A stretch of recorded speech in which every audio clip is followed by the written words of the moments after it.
Hamas అంటే హింస, ప్రపంచంలో ఉన్నటువంటి హింస. ఈ ప్రపంచం అంతా హింసతో నిండిపోయింది. పనికి మాలిన ఆలోచనతో, పనికి మాలిన ప్రవర్తనతో నిండిపోయింది. పనికి మాలిన ఓ నీనెవే, నీవు పనికి మాలిన వాడవు కాబట్టి నీకు సమాధి సిద్ధపరుస్తున్నానన్నాడు. అలాగే బిక్రీ కుమారుడైన శబకి దేవుడు సమాధిని నిర్ణయించాడు, ఆ తలను ఛేదించారు కదా. ఈ హమాస్ ఇస్రాయేల్ దేశం మీద రాకెట్లతో ప్రయోగం చేసినప్పుడు, కొన్ని వందల మందిని చంపినప్పుడు, బందీలుగా తీసుకుని వెళ్ళినప్పుడు మొత్తం ప్రపంచం అంతా హమాస్ మీద ముక్త కంఠంతో ఖండించింది. హమాస్ చేసిన తప్పు, గాజా స్ట్రిప్లో ఉన్నటువంటి ఆ టెర్రరిస్ట్ ఆర్గనైజేషన్ చేసిన తప్పు, చిన్నపిల్లల్ని దయాదాక్షిణ్యం లేకుండా చంపిన తప్పు అన్నారు. అయితే తర్వాత ఇస్రాయేల్ దేశం యుద్ధంలో దిగి గాజాను సర్వనాశనం చేస్తుంటే మరలా మీడియా ఇస్రాయేల్ దేశం చేస్తున్న తప్పు, గాజాని సర్వనాశనం చేస్తూ ఉంది, ఎంతమందిని చంపుతూ ఉంది, ఇస్రాయేల్ దేశం తప్పు చేస్తుంది అనేటట్టుగా మరలా ఇటువైపు మాట్లాడుతున్నారు. మొదట మీరే తప్పు అన్నారు, హమాస్ చేసింది. ఇప్పుడు మరలా ఇస్రాయేల్ దేశం చేసే తప్పు అంటున్నారు. ఇంతకీ ఏం చేస్తే బాగుంటుంది, ఏం చేయకపోతే బాగుంటుంది? ఈ టెర్రరిస్ట్ ఆర్గనైజేషన్స్ అన్నీ చేసేది ఏంటంటే, వాళ్ళు దాడి చేస్తారు, కొంతమంది తీసుకుని వెళ్తారు, మా మీద కనుక మీరు దాడికి వస్తే వీళ్ళని చంపుతాం అని బెదిరించడం. ఎంతకాలం అని ఇస్రాయేల్ దేశం ఈసారి ఉపేక్షించకుండా, అస్సలు క్షమించకుండా, ఎన్ని ప్రాణాలు పోయినా పర్లేదు ఆ హమాస్ అనే ఉగ్రవాద సంస్థని తుడిచిపెట్టేస్తామని రంగంలో దిగింది. అటు పైనుంచి రాకెట్లతో దాడి చేస్తుంది, ఇటు భూమి మీద సైనికులు పంపించి వాళ్ళని మట్టుబెట్టే ప్రయత్నం చేస్తుంది. ఇప్పటికే కొన్ని వందల మంది ఈ టెర్రరిస్ట్ని చంపేస్తూ ఉంది. ఈ సోషల్ మీడియా కానీ, నేషనల్ మీడియా కానీ, ఇంటర్నేషనల్ మీడియా కానీ వీళ్ళకి చరిత్ర సరిగ్గా తెలియదు. కాసేపు హమాస్ చేసిన తప్పు అంటారు, కాసేపు ఇస్రాయేల్ దేశం చేసిన తప్పు అంటారు, కాసేపు ఇది పాలస్తీనా దేశం అంటారు, కాసేపు ఇస్రాయేల్ దేశం అంటారు. వీళ్ళకి సరిగ్గా చరిత్ర తెలియదు. ఈ యూట్యూబర్స్ ఎక్కువ మంది అయ్యారు కదా సోషల్ మీడియాలో, వీళ్ళ పాపం బైబుల్ తెలియదు. యూట్యూబ్లో ఇస్రాయేల్ దేశం తప్పు చేసింది, పాలస్తీనా దేశాన్ని ఆక్రమించింది కాబట్టి పాలస్తీనా ప్రజలు ఉగ్రవాద సంస్థగా ఏర్పడి వాళ్ళు ఉద్యమం చేస్తున్నారు, వాళ్ళు ఉగ్రవాదులు కాదు ఉద్యమం చేస్తున్నారు వాళ్ళ దేశం కోసం, వాళ్ళ భూభాగం కోసం అనేటట్టుగా వీళ్ళు చెప్పే ప్రయత్నం చేస్తున్నారు సోషల్ మీడియాలో. దానికి వీళ్ళు తీసుకున్నటువంటి వాదన ఏంటంటే, 1946 సంవత్సరంలో పాలస్తీనా దేశం అని మ్యాప్ వేశారు. అందులో మొత్తం అంతా పాలస్తీనా దేశం ఉంటే అక్కడక్కడ ఇస్రాయేలీలు భూభాగం కొంచెం ఉంది. తరువాత 1948లో ఇస్రాయేల్ దేశానికి స్వాతంత్రం వచ్చింది, ఒక ప్రత్యేకమైన దేశంగా ఏర్పడింది. తర్వాత 1950లో, తర్వాత 1960లో, తర్వాత ఇప్పుడు 2010లో. ఇప్పుడు చూస్తే మొత్తం ఇస్రాయేల్ దేశమే ఉంది, కొంచెం పాలస్తీనా దేశం ఉంది. 1946లో మొత్తం పాలస్తీనా దేశం ఉంటే కొంచెం ఇస్రాయేల్ దేశం ఉండేది. 2010లో మొత్తం ఇస్రాయేల్ దేశం ఉంటే కొంచెం పాలస్తీనా దేశం ఉంది. చూసారా, 1946లో పాలస్తీనా ప్రజలు ఎక్కువ మంది ఉంటే ఇప్పుడు ఇస్రాయేల్ ప్రజలు ఎక్కువ మంది ఉన్నారు, ఇస్రాయేల్ దేశం ఎక్కువ ఉంది. అంటే ఇస్రాయేల్ దేశం ఎప్పుడైతే 1948లో స్వాతంత్రాన్ని పొందుకుందో, ప్రత్యేకమైన దేశంగా ఏర్పడిందో, బలాన్ని పుంజుకొని చుట్టువైపులా ఉన్నటువంటి పాలస్తీనా దేశాన్ని అంతటినీ ఆక్రమించింది. కాబట్టి పాలస్తీనా ప్రజలు ఉగ్రవాద సంస్థగా ఏర్పడి ఇస్రాయేల్ దేశం మీద యుద్ధాన్ని ప్రకటిస్తున్నారు, వాళ్ళ హక్కుల కోసం వాళ్ళు పోరాడుతున్నారు. ఇది ఉగ్రవాదం కాదు, ఇది ఉద్యమం అనేటట్టుగా సోషల్ మీడియాలో చెప్పుకునే ప్రయత్నం చేస్తున్నారు. ఇలాంటి వాళ్ళందరూ నేను చెప్పే విషయం ఏంటంటే, 1946 నుంచి కాదు చరిత్ర చూడాల్సి ఉంది, 1400 క్రీస్తుకు పూర్వం 1400 నుంచి చరిత్రను చూడాలి. మరొకసారి చెప్తున్నాను, ఈ సోషల్ మీడియాలో బైబుల్ చరిత్ర తెలియనటువంటి చాలామంది ఇస్రాయేల్ దేశం అన్యాయం చేస్తుంది, అక్రమం చేస్తుంది, 1946లో ఇస్రాయేల్ దేశానికి ఉన్న భూభాగం ఎంత, ఈరోజు 2010లో ఇస్రాయేల్ దేశానికి ఉన్న భూభాగం ఎంత అనేటట్టుగా ఒక మ్యాప్ను చూపించి ఇస్రాయేల్ దేశాన్ని తప్పు చేసే ప్రయత్నం చాలామంది చేస్తున్నారు. అలాగని ఇస్రాయేల్ దేశం చేస్తున్నది, భవిష్యత్తులో చేయబోయేదంతా వాస్తవం అని నేను చెప్పటం లే, బైబిల్కు సంబంధించినటువంటి చరిత్ర చెప్పే ప్రయత్నం చేస్తున్నాను. ఇస్రాయేలు దేశ చరిత్ర, ఆ ఇస్రాయేల్ భూభాగం అన్నది ఎవరిది అనేది మనకు అర్థం కావాలంటే 1946 నుంచి కాదు చరిత్రను చూడాల్సింది, క్రీస్తుకు పూర్వం 1400 సంవత్సరాల నుంచి చరిత్రను చూడాలి. క్రీస్తుకు పూర్వం 1400 సంవత్సరం ఆ ప్రాంతంలో నూను కుమారుడైన యెహోషువ లేదా మోషే సేవకుడైనటువంటి యెహోషువ, సైన్యాధిపతి అయినటువంటి యెహోషువ కొలనూలు సాగలాగి ఇశ్రాయేలీలు 12 గోత్రాలకి పంచి ఇచ్చినటువంటి భూభాగం ఈరోజు పాలస్తీనా ఆక్రమించినటువంటి భూభాగం, ఇప్పుడు ఇశ్రాయేలు ఉన్నటువంటి భూభాగం. పైన యూఫ్రటీస్ నది మొదలుకొని కింది వైపు ఐగుప్తు నది వరకు, ఇటువైపు మధ్యధరా సముద్రం మొదలుకొని ఇటువైపు మోయాబు చివరి సరిహద్దు వరకు మొత్తం అంతా ఇశ్రాయేలు దేశం. అది ఇశ్రాయేలు 12 గోత్రాల ప్రజలకి యెహోషువ ద్వారా దేవుడు కొలనూలుతో కొలిచి ఇచ్చినటువంటి భూభాగం అది. ఇది అర్థం కావాలంటే క్రీస్తుకు పూర్వం 1400 సంవత్సరాల చరిత్ర మనకు అర్థం కావాలి. యూట్యూబ్లో వీడియో చేయాలని ఏదో ఒకటి 1946లో పాలస్తీనా ప్రజలు ఎంతమంది, ఇశ్రాయేల్ ఎంతమంది, 2010లో పాలస్తీనా ప్రజలు ఎంతమంది, ఇశ్రాయేల్ ఎంతమంది, వారి భూభాగం ఎంత, వీరి భూభాగం ఎంత అనేటట్టుగా ఇక్కడ చూస్తున్నారు 1946 నుంచి. తప్పు.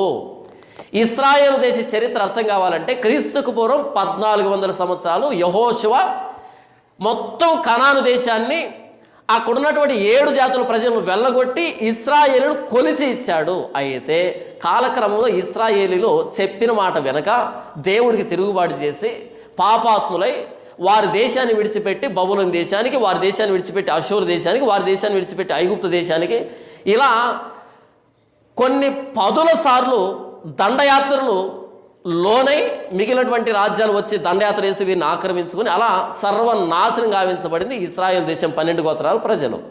అలా కొత్త వ్యక్తులు ఇశ్రాయేల్ దేశంలో నివాసం ఉండడం ప్రారంభించారు. వాస్తవానికి ఆ భూభాగం అంతా పైన యూఫ్రటీస్ మొదలుకొని కింది వైపు దక్షిణ నది ఐగుప్తు నది వరకు, పశ్చిమాన మధ్యధరా సముద్రం మొదలుకొని తూర్పు వైపున అరోయేరు, మోయాబు, అమ్మోను సరిహద్దులు ఉన్నాయి కదా, ఆ నదుల వరకు మొత్తం అంతా ఇశ్రాయేల్ దేశమే. దీనికి యెహోషువ గ్రంథం చదివితే యెహోషువ ఏ ఏ భూభాగాల్ని ఎవరెవరికి కొలత మేర కొలిచి ఇచ్చాడన్నది మనకు అర్థమవుతుంది. మొన్న ఇశ్రాయేల్కి గాజాకి మధ్య యుద్ధం పడిందని ఈ న్యూస్ను చూసి సెక్యులర్ మీడియా ఏదైతే ఇన్ఫర్మేషన్ ఇస్తుందో దాన్ని నిజమనుకుని వీడియోలు చేస్తున్న వాళ్ళకి తెలియదు. ఇది బైబిల్ హిస్టరీ. ఈ ఇశ్రాయేలు యుద్ధం జరుగుతుంది కదా, ఇశ్రాయేల్కి హమాస్ మధ్య యుద్ధం జరుగుతుంది కదా, భవిష్యత్తులో కూడా చాలా జరగవచ్చు. ఇప్పటికే ఇశ్రాయేల్ దేశం మీద కొన్ని 10ల సంఖ్యలో 52 సార్లు బహుశా ఇశ్రాయేల్ దేశం మీద యుద్ధాలు జరిగాయి. చుట్టుపక్కల రాజ్యాల వాళ్ళు చరిత్ర మనం చూస్తే 52 సార్లు దండయాత్రకు లోనైంది ఇశ్రాయేల్ దేశం. ఎందుకంటే దేవుడు స్పష్టంగా చెప్పాడు, ఓ ఇశ్రాయేల్ దేశమా, నీవు గనక నా మాట వినకపోతే శత్రువు నీ మీదకి వస్తాడు, యుద్ధం జరుగుతుంది, శత్రువు ఎదుట నిలవలేవు, కరువు కానీ ఖడ్గము కానీ నీ మీదకి రప్పిస్తాను అని స్పష్టంగా ధర్మశాస్త్రంలో చెప్పాడు ఆయన. ద్వితీయోపదేశకాండం 28వ అధ్యాయంలో కానీ, లేవికాండం చివరి అధ్యాయాల్లో కానీ పదే చెప్పాడు, నీవు నా మాట విన్నంత వరకే మర్యాద నీకు, నా మాట వినలేదనుకో నీకంటే ముందు ఉన్నటువంటి హిజ్జీలు కానీ, పెరిజ్జీలు కానీ, హిత్తీలు, హిబీలు, గిర్గాషీయులు, ఈ కనానీలు, ఫిలిస్తీన్లు వీళ్ళని ఎలాగైతే వెళ్ళగొట్టానో అలాగే నిన్ను కూడా వెళ్ళగొడతా. నాకు నువ్వంటే ముద్దేమీ కాదు, వాళ్ళంటే కష్టమేమీ కాదు. ఇది నా దేశం, నా దేశంలో మీరు పరవాసులుగా ఉన్నారు, అతిథులుగా ఉన్నారు, నా మాట విన్నంత వరకే మీకు మర్యాద. నా మాట వినకుండా తిరుగుబాటు చేశారనుకో నీకు ముందుగా ఉన్న వాళ్ళని ఎలా వెళ్ళగొట్టానో నిన్ను కూడా అలాగే వెళ్ళగొడతాను, శత్రువుని రప్పిస్తాను, ఖడ్గాన్ని రప్పిస్తాను, కరువును రప్పిస్తాను అని స్పష్టంగా చెప్పాడు ధర్మశాస్త్రం. అలా ఇశ్రాయేల్ దేశం చరిత్రలో పదే తిరుగుబాటు చేసి కనీసం అంటే 52 సార్లు శత్రు దేశాల దండయాత్రకు లోనై చిద్రవద గావించబడింది ఇశ్రాయేల్ దేశానికి. యుద్ధం అంటే కొత్త విషయం కాదు, పాత విషయం, మామూలు విషయం. మనకు రాత్రి వర్షం పడింది అనుకోండి, మనం ఉలిక్కి పడతామా? మామూలు విషయం వర్షం పడడం అన్నది. మిగిలిన ప్రపంచానికి వర్షం పడడం అన్నది ఎంత సహజమో ఇశ్రాయేల్ దేశానికి యుద్ధం పడడం అన్నది అంతే సహజం. అందుకని వాళ్ళ బిల్డింగ్లు కానీ వాళ్ళ ఆ కట్టడాలు కానీ చాలా డిఫరెంట్గా ఉంటాయి. వాళ్ళు ఏదైనా దాచిపెట్టాలంటే యుద్ధం పడినప్పుడు ఇది ఎలా రక్షించాలి అనేటట్టుగా కట్టడాలు కట్టుకుంటారు వాళ్ళు. మనం బిల్డింగ్లు కట్టడాలు కట్టుకుంటాం కదా, ఎలా కట్టుకుంటాం? భూమి మీద మామూలు కట్టుకుంటాం, గాలికి ఎండకి వర్షానికి తట్టుకునేటట్టుగా కట్టుకుంటాం. కానీ ఇశ్రాయేలీలు ఎలా బిల్డింగ్లు కడతారంటే ఒక బాంబు పడినప్పుడు, ఒక మిసైల్ ప్రయోగించినప్పుడు, ఒక ప్రేలుడు సంభవించినప్పుడు ఎలా తట్టుకోవాలనో అలా కట్టుకుంటారు బిల్డింగ్లు. కానీ వాళ్ళు భద్రపరిచేటువంటి వస్తువులు కానీ, ఉదాహరణకి యెషయా స్క్రోల్ ఉంది, యెషయా రాసినటువంటి యెషయా గ్రంథం ఉంది కదా, ఆ గ్రంథపు చుట్టూ ఒక మ్యూజియంలో పెట్టారు. ఎలా పెట్టారు అంటే పొరపాటున బాంబు బ్లాస్ట్ జరిగితే, ఏదైనా మిసైల్ పడితే కనుక ఆ దేశం మీద వెంటనే ఆ గ్రంథపు చుట్ట కోతులకు వెళ్ళిపోతుంది. అది అలా సిస్టమ్ పెట్టుకున్నారు. ఎందుకు అలా పెట్టుకున్నారంటే మిగిలిన ప్రపంచం మీద వర్షం పడడం ఎంత సహజమో ఇశ్రాయేలు దేశానికి యుద్ధం అనేది అంత సహసిద్ధమైనటువంటి కారణం ఏంటంటే పదే పదే తప్పు చేయడం, ఆయన చేత దెబ్బలు తినడం అన్నది మామూలు విషయం. అదేంటన్నా మిగిలిన దేశాలు కూడా తప్పులు చేస్తున్నాయి కదా అంటే, ఆయన ఎవరికైతే ధర్మశాస్త్రం ఇచ్చాడో వాళ్ళని లెక్క ఎక్కువ అడుగుతాడు. మిగిలిన ప్రపంచానికి ధర్మశాస్త్రం లేదు. ధర్మశాస్త్రం ఇచ్చిందే యూదులకి, ఇశ్రాయేలీలకి. ప్రభువైన యేసుక్రీస్తు వారు వచ్చిందే యూదా గోత్రంలో నుంచి, ఇశ్రాయేలు జనాంగంలో నుంచి. దేవుడు తను బయలుపరుచుకుందే ఇశ్రాయేలు జనాంగంతో. కాబట్టి మిగిలిన ప్రపంచం పాపం చేస్తే ఊరుకుంటాడేమో, కానీ ఇశ్రాయేలు పాపం చేస్తే ఇమ్మీడియట్గా రిజల్ట్ ఉంటుంది. సీనాయి పర్వతం దగ్గర నిబంధన చేసుకున్నాడు, వివాహం చేసుకున్నాడు. 613 ఆజ్ఞలతో వివాహం చేసుకున్నాడు. తేడా వస్తే మామూలుగా ఉండదు. కనుక ఇశ్రాయేల్ దేశం సుమారుగా 52 సార్లు యుద్ధాన్ని చవి చూస్తుంది, తీవ్రమైన నష్టాన్ని చవి చూస్తుంది. కాబట్టి వాళ్ళు కట్టుకునే బిల్డింగ్ డిఫరెంట్గా ఉంటాయి, వాళ్ళ టెక్నాలజీ డిఫరెంట్గా ఉంటుంది. ఎందుకని ప్రపంచానికి యుద్ధ ఆయుధాలను సరఫరా చేసే స్థితికి ఎదిగిందంటే ఆ రేంజ్లో యుద్ధాలు జరిగాయి దాని మీద. కాబట్టి మంచి ఎక్స్పీరియన్స్ అనమాట దానికి. దేవుడు ఎవరికైతే తన సత్యాన్ని బయలుపరిచాడో వాళ్ళ దగ్గర నుంచి ఎక్కువ ఆశిస్తాడు. మీరు తప్పు చేశారనుకోండి, మిమ్మల్ని ఒక దెబ్బ కొట్టచ్చు ఆయన. నేను తప్పు చేశాను అనుకోండి, 4 దెబ్బలు పడతాయి. ఎందుకని? వాళ్ళకంటే బైబిల్ తెలీదు. నువ్వు ప్రకటిస్తున్నావు కదా, బోధిస్తున్నావు కదా, నువ్వెందుకు తప్పు చేసావు అంటాడు ఆయన. అందుకని చాలా జాగ్రత్తగా ఉండే ప్రయత్నం చేస్తాను. కారణం ఏంటంటే మామూలుగా ఉండదు ఆయనతో వ్యవహారం, నాకు తెలుసు కదా. కానీ ఈరోజు చాలామంది తమాషాలు చేస్తున్నారు, సేవకులు అని చెప్పుకొని తమాషాలు చేస్తున్నారు. మామూలు కొట్టడు ఆయన, మామూలు కొట్టడు. ఉదాహరణకి ఇశ్రాయేల్ దేశం 52 సార్లు దండయాత్రకు లోనై ఇప్పుడు ఇశ్రాయేల్ దేశం మాదని కీచులాడుకుంటున్నారు.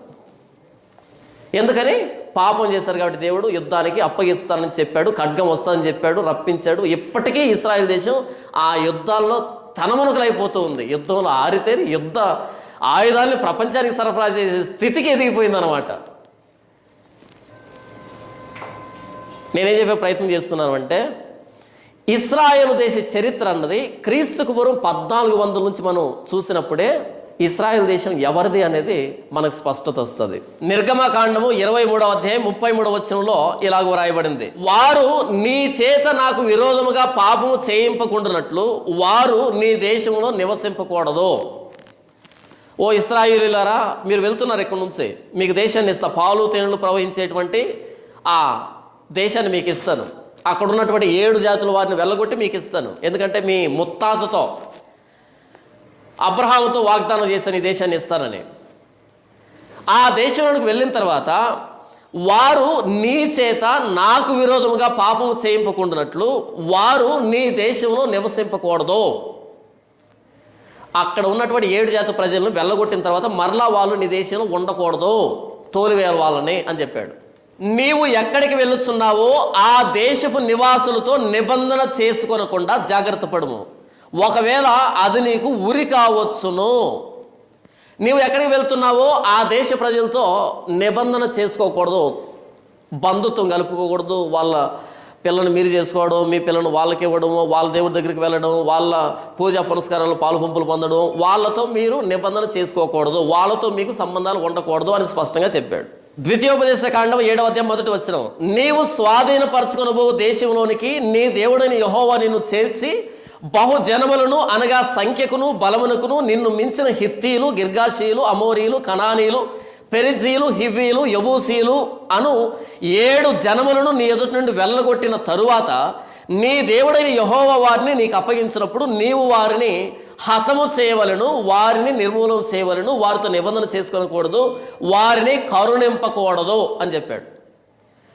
ఇశ్రాయేల్ దేశాన్ని నీకు ఇచ్చిన తర్వాత 7 జాతుల వారిని వెళ్ళగొట్టి నీకు ఇచ్చిన తర్వాత నీవు వారితో నిబంధన చేసుకోకూడదు, వారిని హతం చేయాలి, వారిని కనికరించకూడదు, వారితో నిబంధన చేసుకోకూడదు అని స్పష్టంగా చెప్పాడు. 16వ వచనం, మరియు నీ దేవుడని యెహోవా నీకు అప్పగించుతున్న సమస్త ప్రజలను నీవు బొత్తిగా నాశనం చేయదు, నీవు వారిని కటాక్షింపకూడదు, వారి దేవతలను పూజింపకూడదు, ఎలాగనగా అది నీకు ఉరియగును. వారిని కటాక్షించకూడదు, బొత్తిగా పూర్తిగా నిర్మూలన చేయాలి అని చెప్పాడు. ఈ మాట వినగానే చాలామంది ఏమనుకుంటారంటే, అదేంటన్నా దేవుడు ఇలాంటి మాటలు కూడా చెప్తాడా? ఎస్, చెప్తాడు. ఎందుకు అంటే దేవుడు మాత్రమే ఇలాంటి మాటలు చెప్పడానికి అర్హుడు. నేను కనుక మిమ్మల్ని పలానా వ్యక్తిని చంపండి అన్నాను అనుకో, నేను హంతకుని అవుతాను, నేను శిక్షార్హుని అవుతాను. ఎందుకని? ఒక వ్యక్తి ప్రాణాన్ని తీసే అధికారం నాకు లేదు, నీకు లేదు. పలానా వ్యక్తిని చంపండి అని నేను చెప్పకూడదు, మీరు చేయకూడదు. నేను చెప్తే నేను దోషిని అవుతాను, మీరు చేస్తే మీరు కూడా హంతకులు అవుతారు. అదే హైకోర్టు చెప్పింది అనుకో, పలానా వ్యక్తిని చంపటి ఉరిదీసి అందనుకో, అప్పుడు జడ్జిని నీకేమైనా కరుణ ఉందా, దయ ఉందా, జాలి ఉందా, నువ్వు మనిషివా అని అన్నారనుకో, బాగుంటుందా? జడ్జి చెప్పొచ్చు. ఎందుకంటే ఆ సాక్ష్యాధారాలని పరిశీలించిన తర్వాత ఆ వ్యక్తి నేరస్తుడని నిర్ధారణ జరిగిన తర్వాత పలానా సెక్షన్ ప్రకారం ఆ వ్యక్తిని ఉరి తీయండి పలానా రోజు అనగానే అప్పుడు ఎవరు జడ్జిని తప్పుపట్టరు. కారణం ఏంటంటే ఆ వ్యక్తి జడ్జి కాబట్టి చట్ట ప్రకారంగా శిక్ష విధిస్తున్నాడు అని. మరి ప్రాణం పోయినటువంటి ఒక జడ్జినే ఉరిశిక్ష విధిస్తే తప్పనటం లేదు. మరి ప్రాణం పోసిన దేవుడే పలానా వ్యక్తిని చంపండి అన్నప్పుడు దేవుడు ఎందుకు దోషి అవుతాడు? జడ్జి దోషి కానప్పుడు. ఒక వ్యక్తిని బ్రతికించమని, ఒక వ్యక్తిని చంపమని చెప్పాల్సినటువంటి అధికారం ఒకే ఒకడికి ఉంది, ఆయన దేవాది దేవుడు. ఇక్కడ బైబిల్లో సైన్యములకు అధిపతి అయిన యెహోవా, కొత్త నిబంధనలో ప్రభువైన యేసుక్రీస్తు వారు, మరణం ఎక్కయో పాతాళ లోకం ఎక్కయో తాళపు చెవులు నా చేతిలో ఉన్నాయంట యేసు ప్రభు. కాబట్టి దేవుడు చెప్పాడు ఇశ్రాయేలీలతో, కనానీయుల్ని, ఫిలిస్తీన్లని, గిర్గాసీయుల్ని, అమోరియల్ని, హివ్వీల్ని, హిత్తీయుల్ని, యెబూసీయుల్ని, ఈ 7 జాతుల వారిని కనికరించకుండా చంపండి. అదేంటి ప్రభువా? సాటి మనిషి కదా అంటే, నువ్వు చంపకపోయినా నేను చంపుతాను. ఎందుకు ప్రభువా? వాళ్ళ పాపం మితిమీరిపోయింది. సొదొమ గొమొర్రా ప్రజల దేవుడు అగ్నిగంధకాలు కురిపించి బ్రతికుండగానే కాల్చాడు ఆయన. ఎందుకని? వారి పాపం మితిమీరిపోయింది. ఈరోజు సమాజంలో చాలామంది చనిపోతున్నారు కదా, ఎవరు చంపారు? అందుకే ఆ రోజు ఏడ్చేటప్పుడు అయ్యో తీసుకుని వెళ్ళిపోయావా అని ఏడుస్తూ ఉంటారు. ఎస్, దేవుడు తీసుకుని వెళ్ళిపోయాడు. ఒక్కరిని తీసుకుని వెళ్ళిపోయాడు కాబట్టి ఏడుస్తున్నావు. మొత్తం అందరిని తీసుకుని పోతే తప్ప, ఒక్కరిని తీసుకుని వెళ్ళినప్పుడు ఆయనకు ఎంత అధికారం ఉందో, హార్ట్ అటాక్తో పోయాడంటే అర్థం ఏమని? గుండెను నిలవబెట్టాడు అని అర్థం. యాక్సిడెంట్ అయిందంటే అర్థం ఏమని? ఎక్కించాడు అని అర్థం. పురుగుల మందు తాగాడంటే అర్థం ఏమని? పురుగుల మందు తాపించాడు. చిన్నపిల్లలకు భోజనం తినిపిస్తామే, గోరుముద్దలు పెడతాం కదా, అలా గోరుముద్దలు పెట్టుంటాడు ఆయన. పురుగుల మందు కలిపి తినరా, ఎందుకురా నీకు ఈ జీవితం? ఒక వ్యక్తి చనిపోతున్నాడు అంటే ఆ ప్రాణాన్ని తీసుకుంటున్నది దేవుడు. ఎందుకని? విషాన్ని గోరుముద్దగా తినిపించాడు. ఇక పనికి రావలేను ఆయన, అయిపోయింది నీ కాలం, ఇప్పటికే చేయాల్సిన దరిద్రాలని సంపూర్తి చేసావు, రికార్డు క్రియేట్ చేసావు, ఇక చాలు వచ్చేసాయి అని గోరుముద్దలు తినిపిస్తాడు అనమాట. నేనేం చెప్తున్నాను అంటే, ఒక వ్యక్తి ప్రాణాన్ని దేవుడు మాత్రమే తీసుకోగలడు, తీసుకోవచ్చు, ఆయనకు అధికారం ఉంది. అది అగ్నిగంధకాలు కురిపించి తీసుకోవచ్చు, ప్రకృతి వైపరీత్యాల ద్వారా తీసుకోవచ్చు. ఆ మధ్య సునామీ వచ్చింది. సునామీలో 2,50,000 మంది చచ్చిపోయారు సునామీకి. ఎవరు చంపారు? దేవుడే. దేవుని తప్పుడు అందామా? పుట్టించినప్పుడు ఎంత మంచివాడో చంపినప్పుడు కూడా అంతే మంచివాడు. పుట్టించే సామర్థ్యం ఉన్న ఆయనకి ఒక వ్యక్తిని తీసుకునేటువంటి అధికారం కూడా ఉంటుంది. ఆయన అంటున్నాడు, మీరు ఈ దేశానికి వచ్చినప్పుడు కనానీయుల్ని, హివ్వీల్ని, హిత్తీయుల్ని, గిర్గాషీయుల్ని, అమోరియల్ని, ఫిలిస్తీన్లని ఎవరిని కూడా మిగల్చకండి, కనికరించకుండా చంపాలి. ప్రభు సాటి మనిషి కదా అంటే, ఆ సాటి మనిషి ఇంకో సాటి మనిషికి అన్యాయం చేస్తున్నాడు కాబట్టి నేను కత్తితో నరకకుండా కత్తి నీకు ఇచ్చాను, నువ్వు నరుకు.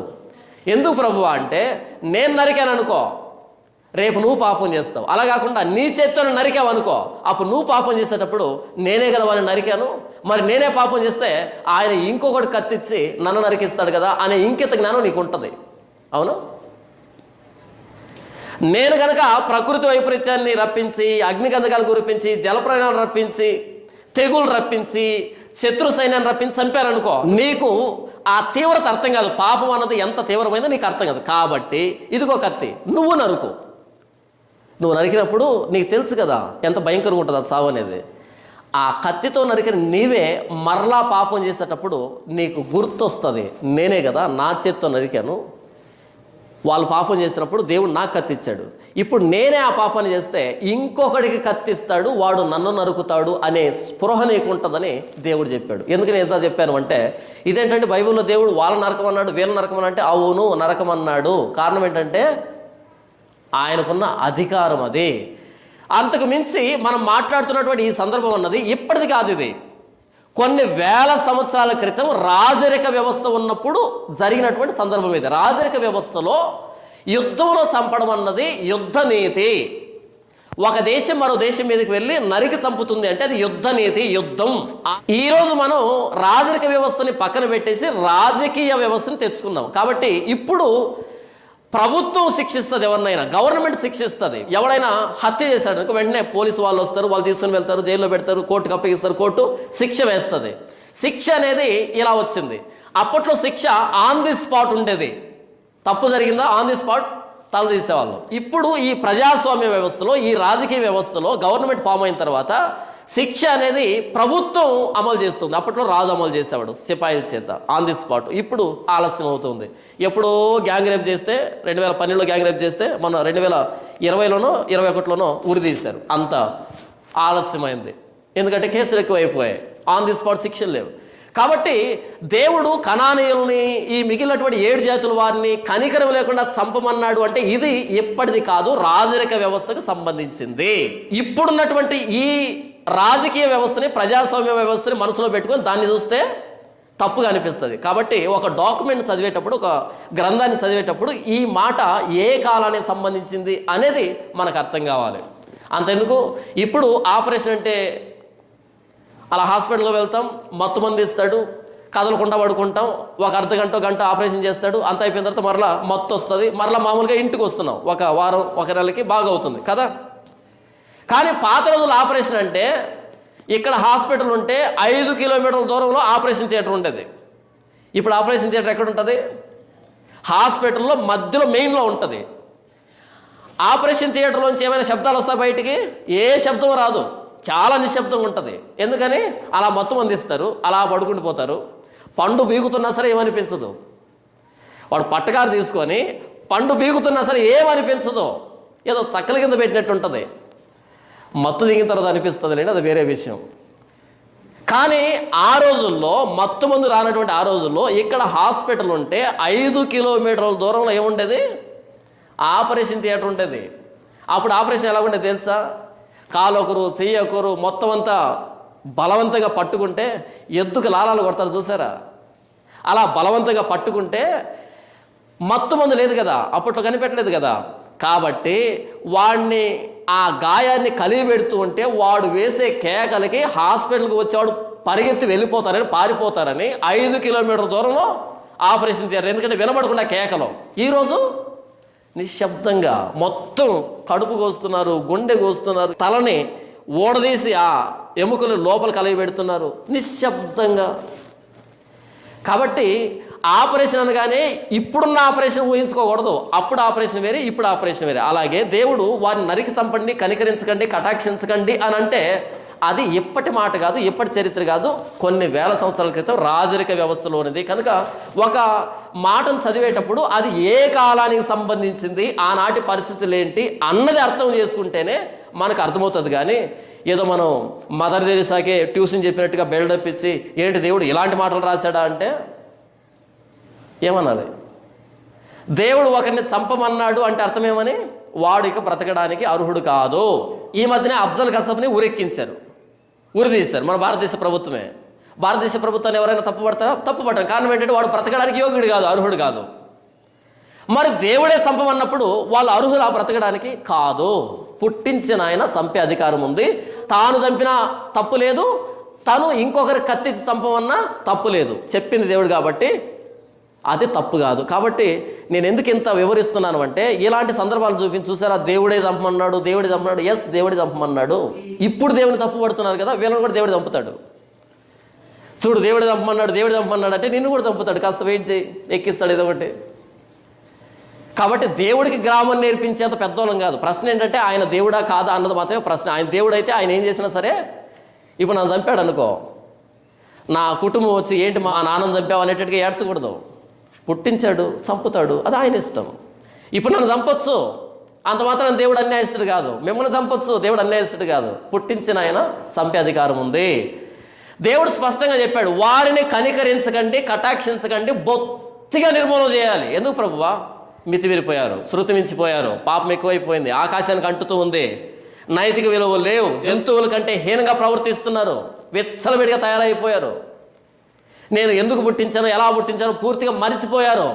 నా స్వరూపంలో పుట్టించుకున్నాను, వాళ్ళకి జంతువు లక్షణాలు వచ్చాయన్నీ, కాబట్టి బ్రతకడానికి వీల్లేదు. మొత్తం కనికరించి కూడా చంపండి, వారితో నిబంధన చేసుకోవద్దు, సంబంధాలు పెట్టుకోవద్దు, బొత్తిగా తుడిచిపెట్టేయండి అని చెప్పాడు. అని చెప్పి యెహోషువ 1400 క్రీస్తుకు పూర్వంలో మొత్తం దేశాన్ని కొలిచి ఇచ్చి, యెహోషువ చనిపోయే ఆ చివరి రోజుల్లో, ఆ వృద్ధాప్యంలో చివరిసారిగా ఒక హెచ్చరిక చేశాడు ఇశ్రాయేలులకి. అయితే మీరు వెనకకు తొలగి మీ యొద్ద మిగిలి ఉన్న ఈ జనములను హత్తుకొని వారితో 1000 మంది, వారితో మీరును మీతో వారును సాంగత్యం చేసిన ఎడల. కండిషన్ చూడండి. అయితే మీరు వెనకకు తొలగి అంటే ఏ దేవుడైతే మిమ్మల్ని ఈ కనాను దేశంలో తీసుకుని వచ్చాడో ఆయన ఆజ్ఞలకు వెనకకు తిరిగి, ఆయన ఆజ్ఞలు పాటించకుండా, అయితే మీరు వెనకకు తొలగి మీ యొద్ద మిగిలి ఉన్న ఈ జనములను హత్తుకొని, మీ యొద్ద మిగిలి ఉన్న ఈ జనములను. అసలు మిగల్చమని ఎవడు చెప్పాడు? ఎవరిని మిగల్చకండి అని ఆయన చెప్తే, మీ యొద్ద మిగిలి ఉన్న ఈ జనములు అంటే ఉన్నారు, అప్పటికి ఉన్నారు, మిగిల్చారు. ఎందుకు మిగిల్చారు? చూసి ఈయన చంపాలండి, చూసి ఈమె నెల చంపాలండి అని ముచ్చట పని మిగిలించుకున్నారంట. ఎందుకు మిగిలించారో తర్వాత చెప్తాను. అయితే మీరు వెనకకు తొలగి మీ యొద్ద నిలిచి ఉన్న ఈ జనములను హత్తుకొని ఏం చేశారంట? హత్తుకొని. దేవుడు వీళ్ళని తుడిచిపెడితే పూర్తిగా నాశనం చేయండి, కటాక్షించకండి ఆయన చెప్తే, వాళ్ళను హత్తుకొని. అంతే కదా. మనం ఎవరితో సహవాసం చేస్తాం? అందరు వ్యభిచారులతో సహవాసం చేస్తాం, దొంగలతో సహవాసం చేస్తాం, త్రాగుడుబోతులతో సహవాసం చేస్తాం, పేకాటాడే వాళ్ళతో సహవాసం చేస్తాం. దేవుడు ఏమన్నాడు? నీతికి దుర్నీతితో ఏమి సాంగత్యం అన్నాడు, వెలుగుకి చీకటితో ఏమి పొత్తు అన్నాడు ఆయన, విశ్వాసకి అవిశ్వాసితో పాలెక్కడిది అన్నాడు. అర్థమైందా ప్రశ్న? నీతికి దుర్నీతితో ఏమి సాంగత్యము, వెలుగుకి చీకటితో ఏమి పొత్తు, విశ్వాసకి అవిశ్వాసితో పాలెక్కడిది అంటే చీకటి వెలుగు రెండు కలిసి సహవాసం చేస్తాయా? వెలుగుంటే చీకటి ఉండదు, చీకటి ఉంటే వెలుగు ఉండదు. మరైతే మనం ఎవరితో సహవాసం చేస్తున్నాం? ఇదే బుద్ధి ఇశ్రాయేలీయులది కూడా. అయితే మీరు వెనకకు తొలగి మీ యొద్ద మిగిలి ఉన్న ఈ జనములను హత్తుకొని వారితో 1000 మంది. ఆహా, దేవుడి ఆజ్ఞలు పక్కన పెట్టారంట, వాళ్ళను హత్తుకున్నారంట. అలా హత్తుకోవడం సరిపోలేదంట, 1000 మంది ఈ హత్తుకున్న సంబంధాన్ని బలం చేసుకుందామని, దగ్గర చేసుకుందామని 1000 మంది ఇచ్చి పుచ్చుకునే వ్యవహారాలు పెట్టుకున్నారు. 1000 మంది వారితో మీరును మీతో వారును సాంగత్యం చేసిన ఎడలా, అలా కనుక చేస్తే మీ దేవుడని యెహోవా మీ ఎదుటి నుండి ఈ జనములను కొట్టివేయటం మానును. ఇక దేవుడు పంపించడు వాళ్ళని మీ దగ్గర నుంచి, ఉంచుతాడు వాళ్ళని ఏం చేయడు ఆయన? మానును. మీ దేవుడని యెహోవా మీకు ఇచ్చిన ఈ మంచి దేశంలో ఉండకుండా మీరు నశించు వరకు వారు మీకు ఉరిగాను బోనుగాను, మీ ప్రక్కల మీద కొరడాలుగాను, మీ కన్నులలో ముళ్ళుగాను ఉందురు. ఎంత స్పష్టంగా చెప్పాడు కదా. ఎప్పుడైతే మీరు సాంగత్యం చేస్తారో అప్పుడు దేవుడు వాళ్ళని ఏమి చేయడు, ఉంచుతాడు. అప్పుడు వాళ్ళు ఎలా తయారవుతారంటే, రాను ఎలా తయారవుతారంటే, వారు మీకు ఉరిగాను నంబర్ 1, నంబర్ 2 బోనుగాను, నంబర్ 3 మీ ప్రక్కల మీద కొరడాలు గాను, నంబర్ 4 మీ కన్నుల్లో ముళ్ళుగాను తయారవుతారు. బోను, ఉరి, కొరడ, తర్వాత ముళ్ళు. మీకు ఉరిగా తయారవుతారు, తర్వాత మీకు బోనుగా తయారవుతారు, తర్వాత మీ ప్రక్కల మీద కొరడాలుగా తయారవుతారు, చివరికి మీ కళ్ళలో ముళ్ళులాగా తయారవుతారు. నేను వద్దు అన్నదాన్ని నువ్వు కనుక ఉంచుకుంటే, దేవుడు ఒకదాన్ని వద్దు అన్నాడంటే వద్దు అంతే, దాని కలపకు తీసేయకు. దేవుడు ఒకదాన్ని వద్దు అంటే అది వద్దు అంతే, ఎప్పటికీ వద్దు అంతే. లేదు ప్రభువా నేను ఉంచుకుంటాను అన్నావు అనుకో, నీకు ఊరవుతారు, నీకు బోనుగా తయారవుతారు, నీ కళ్ళలో ముళ్ళుగా తయారవుతారు, నీ మీద కొరడాలుగా తయారవుతారు. ఆ రోజు ప్రభువా ఉరి బిగించుకుంటుంది నాయన సహాయం చేయంటే ఆయన పట్టించుకోడు, వినడు. నువ్వే కదా పెట్టుకున్నావు. ఎవరైనా ఉరితాడును ప్రేమిస్తారా? ఉరితాన్ని ముద్దు పెట్టుకుంటారా రోజు? ఎవరైనా కొరడాలు ముద్దు పెట్టుకుంటారా? ఎవరైనా ముళ్ళును కంట్లో పెట్టుకుంటారా? ఇశ్రాయేలీయులు పెట్టుకున్నారు, హత్తుకున్నారంట, వియ్యమందారంట. ఆ దేశాన్ని కొలిచి ఒక్కొక్క గోత్రానికి పంచి ఇచ్చి, ఇదిగో మీ గోత్రానికి ఇది, మీ గోత్రంలో ప్రధానులకి ఇది, మీ గోత్రంలో పలానా వంశానికి ఇది అని కొలిచి ఇచ్చి చనిపోయేటప్పుడు, ఓ ఇశ్రాయేలీయులారా, మీ మధ్య ఉన్నటువంటి వారిని ఇంకా ఉంచుకుంటే, దేవుడికి విరోధంగా మీరు పాపం చేస్తే, ఇప్పుడు కొద్ది మందిగా ఉన్న వీళ్ళే మీకు ఉరిగా తయారవుతారు, బోనుగా తయారవుతారు, కంట్లో ముళ్ళుగా తయారవుతారు, కొరడాలాగా తయారవుతారు అని చెప్పి ప్రాణం విడిచాడు యెహోషువ. ఆయన చనిపోయిన తర్వాత అందరు కలిసి మిగిలినటువంటి భూభాగాన్ని ఆక్రమించుకోవడానికి యుద్ధానికి వెళ్ళారు. యెహోషువ ఇచ్చింది కొంత అయితే ఇంకొంత ఆక్రమించుకోవడానికి వెళ్ళారు, యుద్ధానికి వెళ్ళారు. యుద్ధానికి వెళ్ళినప్పుడు ఏం చేయాలి? యెహోషువ చెప్పినట్టుగా బొత్తిగా నాశనం చేయాలి కదా. యుద్ధంలో బొత్తిగా చేయలేదంట. చూడండి ఒకసారి, యెరూషలేములో నివసించు యెబూసీయులను బెన్యామినీయులు వెళ్ళగొట్టలేదు. యెబూసీయులు బెన్యామినీయులతో కూడా నేటి వరకు యెరూషలేములో నివసించుచున్నారు. యెబూసీయులు బెన్యామినీయులు పూర్తిగా వెళ్ళగొట్టలే, కొంతమందిని మిగిల్చారంట. తరువాత 27వ వచనం, మనష్షీయులు బేత్షానును దాని పల్లెలను, తైనాకును దాని పల్లెలను, దోరి నివాసులను దోరి పల్లెలను, ఇబ్లయామును దాని పల్లెలను, మెగిద్దో నివాసులను మెగిద్దో పల్లెలను స్వాధీనపరుచుకొన లేదు. ఏలైనగా కనానీయులు ఆ దేశంలో నివసింపవలనని గట్టి పట్టి ఉండిరి. ఇశ్రాయేలీయులు బలవంతులైన తర్వాత వారు కనానీయుల చేత వెట్టి పనులు చేయించుకుని, కానీ వారిని బొత్తిగా వెళ్ళగొట్టలేదు. ఇలా ప్రతి ప్రాంతానికి వెళ్ళి కొంతమందిని మిగిల్చారంట. ఎందుకు మిగిల్చారా, ఎందుకు నాశనం చేయలేదంటే, ఇశ్రాయేలీయులు వారి చేత వెట్టి పనులు చేయించుకున్నారంట, కానీ నాశనం చేయలేదంట. అవునండి, అందరిని చంపుతాము, అప్పుడు మనకు నీళ్ళు ఎవరు తెస్తారు, మనకు కట్టెలు ఎవరు నరుకుతారు, మన ఇంట్లో పని మనుషులు ఎవరు? వెట్టి పనులు చేయించుకున్నారంట. దేవుడికి తెలీదా వీళ్ళకి పని మనుషులు కావాలని? దేవుడికి తెలీదా వీళ్ళకి పని మనుషులు కావాలని? దేవుడు అన్నాడు, కనికరించకుండా బొత్తిగా నిర్మూలన చేయండి అన్నాడు. వీళ్ళు ఏమన్నారు, ప్రభు నువ్వు అలాగే మాట్లాడతావని, నేను మా ఇంట్లో ఎవరు పని చేస్తారు, మా ఇంట్లో పని మనుషులు ఎవరు, మా ఇంట్లో వద్దులే, నీ మందిరంలోనే నీళ్లు తేవాలన్నా, కట్టెలు నరకాలన్నా, ఆ బలికి సంబంధించిన వాటిల్లో సహాయం చేయాలంటే ఎవరు చేస్తారు చెప్పు ప్రభు, అందుకని పెట్టాం మేము. మాకేం తెలివి తక్కువే కాదు, దేవుడు వద్దు అంటే వద్దు అంతే. ఇశ్రాయేలీలు వెట్టి పని కోసమని కొంతమంది ఉంచుకున్నారంట. అలా ఉంచుకుంటే వాళ్ళు ఈరోజు శూలాలుగా, బల్లాలుగా, బోనులుగా, ఉరులుగా, కంట్లో ముళ్ళులుగా తయారయ్యారు. ఇప్పుడు జరుగుతున్నటువంటి ఇశ్రాయేలు గాజా యుద్ధమే నిదర్శనం. మొన్న ధర్మశాస్త్రానికి సంబంధించిన పండుగ చేసుకుంటున్నారు ఇశ్రాయేలీలు. తెల్లవారుజామున ధర్మశాస్త్రానికి సంబంధించిన, దేవుడు మాకు ధర్మశాస్త్రం ఇచ్చారు అని పండుగ చేసుకుంటున్నారు. అకస్మాత్తుగా ఆకాశంలోంచి రాకెట్లు పడుతున్నాయి, పేలిపోతున్నాయి, బిల్డింగ్లు కూలిపోతున్నాయి, చల్లా చెదురైపోయారు. ఏం జరిగిందో తెలియదు. అక్కడే చూస్తే అయ్యో పాపం ఇశ్రాయేలీయులు అనిపిస్తుంది. అక్కడి నుంచి 1400 సంవత్సరాలు క్రీస్తుకు పూర్వం వస్తే యెహోషువ చనిపోయేటప్పుడు చెప్పి చనిపోయాడు, ఒరే వాళ్ళు మీకు బోన్ అవుతారు, ఊరే అవుతారు, కంట్లో ముళ్ళు అవుతారు, కొరడాలు అవుతారు, ఉంచకండి.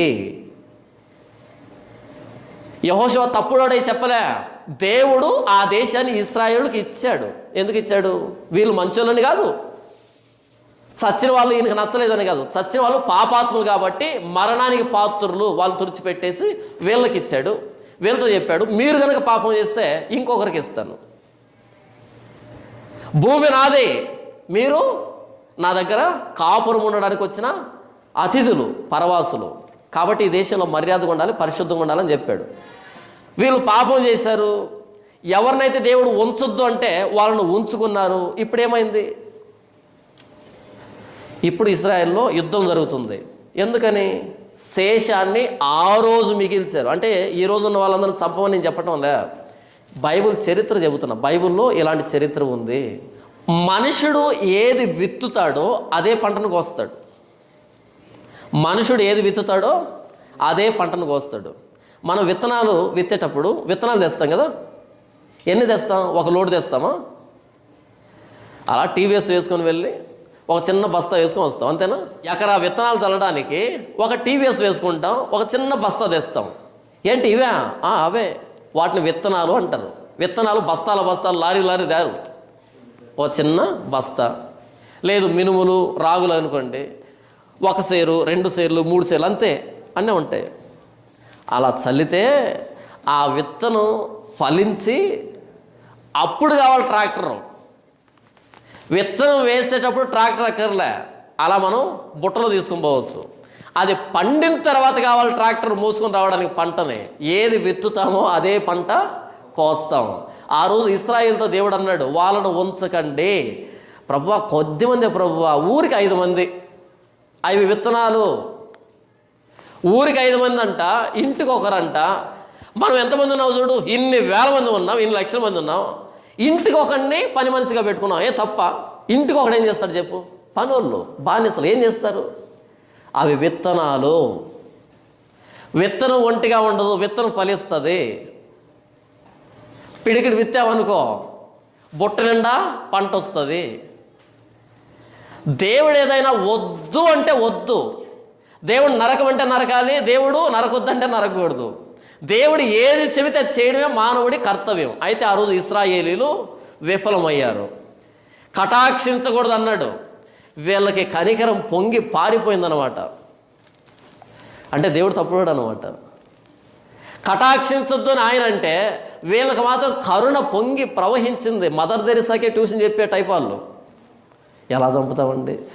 అలాంటి ఒక మేధావిని చూపెడతాను. సమూయేలు మొదటి గ్రంథం 15వ అధ్యాయం 1వ వచనంలో, ఒకానొక దినమున సమూయేలు సౌలును పిలిచి, యెహోవా ఇశ్రాయేలీలకు తన జనుల మీద నిన్ను రాజుగా అభిషేకించుటకై నన్ను పంపెను. యెహోవా మాట వినుము. సైన్యములకు అధిపతికి యెహోవా సెలవిచ్చినదేమనగా, అమాలేకీయులు ఇశ్రాయేలులకు చేసినది నాకు జ్ఞాపకమే. వారు ఐగుప్తు నుండి రాగానే అమాలేకీయులు వారికి విరోధులై మార్గమందు వారి మీదకి వచ్చింది కదా.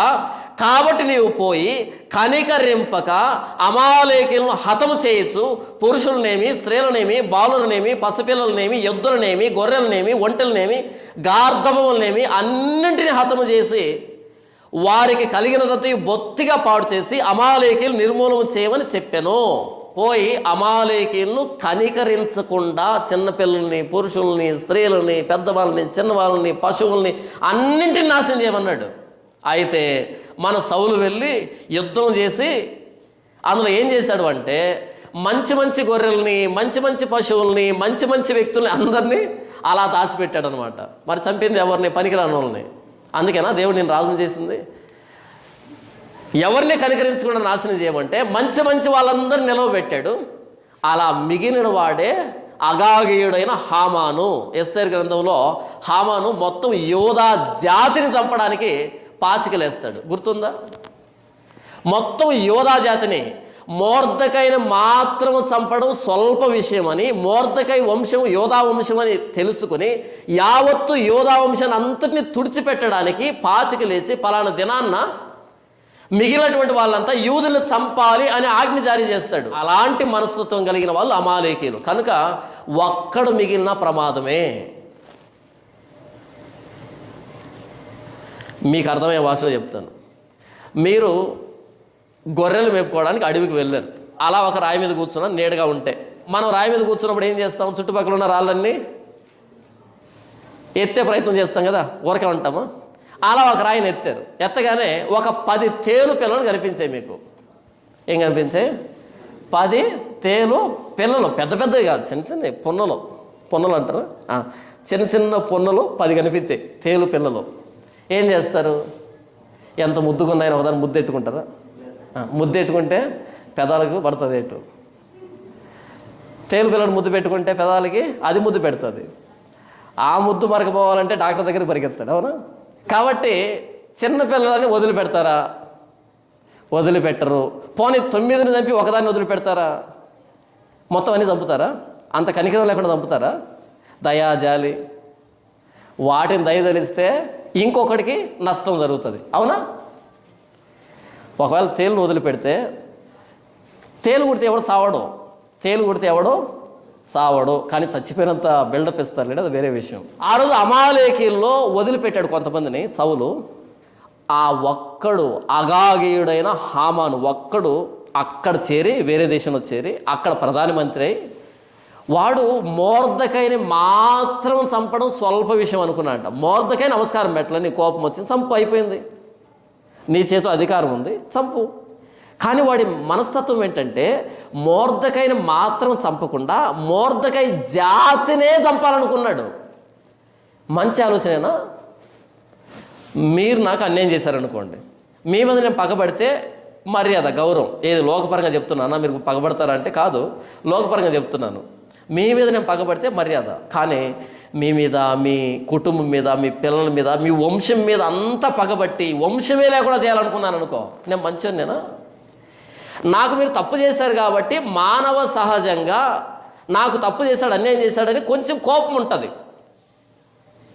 అయితే మొత్తం వంశాన్ని లేకుండా చేయాలంటే మంచి పద్ధతి కాదది. హామాను మనస్తత్వం ఏంటంటే, అమాలీకుడైన హామాను మనస్తత్వం ఏంటంటే, మొర్దెకైని మాత్రం కాకుండా మొర్దెకై వంశాన్నే లేకుండా చేద్దాం అనుకున్నట్టు. అందుకు చెప్పాడు దేవుడు సౌలుతో, చెప్పు సమూయేలు, ఒక్కరిని కూడా విడిచిపెట్టొద్దు, ఎందుకంటే వారి మనస్తత్వం నాకు తెలుసు, మీకు తెలియదు. వదిలిపెట్టాడు.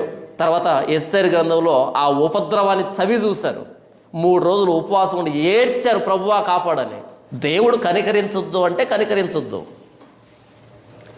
దేవుడు కనికరించొద్దు అంటే దాన్ని కనికరిస్తాం, దేవుడు కనికరించండి అంటే దాన్ని కనికరించాం, కనికరం లేకుండా ప్రవర్తిస్తాం. నేనేం చెప్తున్నాను అంటే, ఇశ్రాయేలుకి గాజాకి మధ్య యుద్ధం జరుగుతుంది కదా, దాన్ని మనం చూసినప్పుడు దేవుడి మాట ఎంత సత్యం. ఆ రోజు చెప్పాడు యెహోషువ, వాళ్ళను మీరు ఉంచితే, వాళ్ళతో నిబంధన చేసుకుంటే మీకు ఉరిగా తయారవుతారు, మీకు బోనుగా తయారవుతారు, మీకు కొరడాలుగా తయారవుతారు, మీ కళ్ళల్లో ముళ్ళుగా తయారవుతారని చెప్పాడు. ఎంత అక్షర సత్యం బైబిల్లో ఉన్న మాటలు. నేను ఇశ్రాయేలుకి సపోర్ట్ చేయట్లేదు, నేను పాలస్తీనా ప్రజలకు సపోర్ట్ చేయటం లేదు, కేవలం చరిత్ర మాత్రమే చెబుతున్నా. దేవుడి మాట ఎంత అక్షర సత్యం.